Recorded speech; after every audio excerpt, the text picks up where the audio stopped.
خودداري ښه ده غلامي نه کوم خودداري ښه ده غلامي نه کوم د زورورو سلامي نه کوم او د بل چا غږ په ځان زه کله وړمه د بل چا غږ په ځان زه کله وړمه په دغه وجه نوکري نه کوم او مننه جي د بې ضمیره خلکو منځ کې اوسم نوره زه داسې زندګي نه کوم یو غزل دی جي چې وایي سندره کوپر دی خو قتل دی روا سیبه سندره کوپر دی خو قتل دی روا سیبه ګناه ته نه وایي څوک دلته کې ګناه سیبه وایي سندره کوپر دی خو قتل دی روا سیبه ګناه ته نه وایي څوک دلته کې ګناه سیبه او دا د مذهب ټیکداران په خپله څه نه کوي دا د مذهب ټیکداران په خپله څه نه کوي ما به کافر کړي په یوه نیمه خطا سیبه دا د مذهب ټیکداران په خپله څه نه کوي ما به کافر کړي په یوه نیمه خطا سیبه او که راکوي مونږ له دې راکړي قلمونه کاپۍ که راکوي مونږ له دې راکړي قلمونه کاپۍ ټوپک او تورو ته مو نشته د اړتیا سیبه زبردست مننه جي که راکوي مونږ له دې راکړي قلمونه کاپۍ ټوپک او تورو ته مو نشته د اړتیا سیبه او دروغ خواږه وي او په هر چا باندې ډېر ښه لګي دروغ خواږه وي او په هر چا باندې ډېر ښه لګي رښتیا تراخه وي چاته مو وایي رښتیا سیبه ډېره مننه جي ډېر ښکلی مننه جي دروغ خواږه وي او په هر چا باندې ډېر ښه لګي رښتیا تراخه وي چاته مو وایي رښتیا سیبه او دلته که لږ په کلمه کې ښکته بره شولې دلته که لږ په کلمه کې ښکته بره شولې ځان به بیا خلاص نه کړې د وخت د ملا صاحبه ډېر مننه جي او مقصد جي چې ابرار غدارو او غدار دی او غدار به وي تل ابرار غدارو او غدار دی او غدار به وي تل ځکه خبره تل کوي د پښتونخوا صاحبه ډېر ډېر زبردست وایي زړه مې تنګ شوی د دې ښاره ځمه زړه مې تنګ شوی د دې ښاره ځمه کلي ته څو ورځو له یاره ځمه او د دې نه نوره بې وسیله سوي د دې نه نوره بې وسیله سوي کور ته خالي لاس د بازاره ځمه مننه جي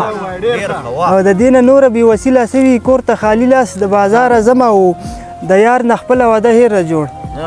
د یار نه خپله واده هیره جوړ ستړی شوم بس ته انتظاره ځمه مننه جي او کپیل صاحب ماله خو چوټي په کار ده کپیل صاحب ماله خو چوټي په کار ده مور مې په کور کې د بیماره ځمه مننه جي کپیل صاحب ماله خو چوټي په کار ده مور مې په کور کې د بیماره ځمه او ستا شرابي سترګې چې ما لیدلي ستا شرابي سترګې چې ما لیدلي اوس زنګېدلی ټول په لاره ځمه مننه جي مننه جي ستا شرابي سترګې چې ما لیدلي اوس زنګېدلی ټول په لاره ځمه او د غریبۍ پیغور زغملی نشم د غریبۍ پیغور زغملی نشم د غریبۍ پیغور زغملی نشم ځکه د کلي نه ابراره ځمه مننه جي ډېر ښکلی ډېر زبردست مننه جي وایي د غریبۍ پیغور زغملی نشم ځکه د کلي نه ابراره ځمه مننه جي انتخاب نه زنده جي وایي جومات کې په منبر ناست ملا خپله قصه وکړه بهر د پیزارزیه سره چا خپله قصه وکړه زما په غوږو راغله هوا خپله قصه وکړه زه غلی پاتې نه شوم جمعه خپله قصه وکړه لږ وږ شه مولا پکې د مستو مستهورو ذکر وکړو یو شیخ پکې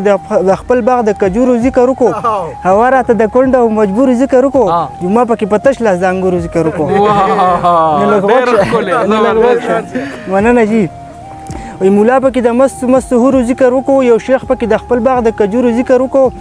هوا راته د کونډه او مجبورو ذکر وکړو جمعه پکې په تش لاس د انګورو ذکر وکړو نو ته ګوره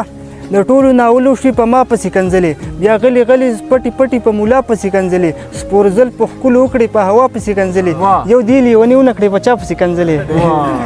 او یو زه پکې نو بیا ستا خیال دی یو زه پکې د امن او د مینې په مسلک یم د عدم تشدد په فلسفه باندې ښه کلک یم پښتون یم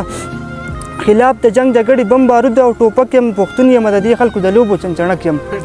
نو ته ګوره چې نوې وسله راشي نو په ما تجربه کېږي زما په دې کپره څه ویډیا تجربه کېږي پښتون یم په ما هره ناروا تجربه کېږي او زما په دې زخمي وجود هره بلا تجربه کېږي خو زه خیر دی زما به په رګونو کې سړه وینه وچېږي دا زړه به مې یو وارې بغاوت ته تیارېږي دا ژبه به اوس داسې رښتیا رښتیا غږېږي که څوک پرې خوشحالېږي او که څوک پرې خفه کېږي زه نور په خپلو غوښو پردي سپي نشم ساتلی او دا بعضې بې ضمیره بیا بیخي نشم ساتلی په خپلو وسایلو ستا بچي نشم ساتلی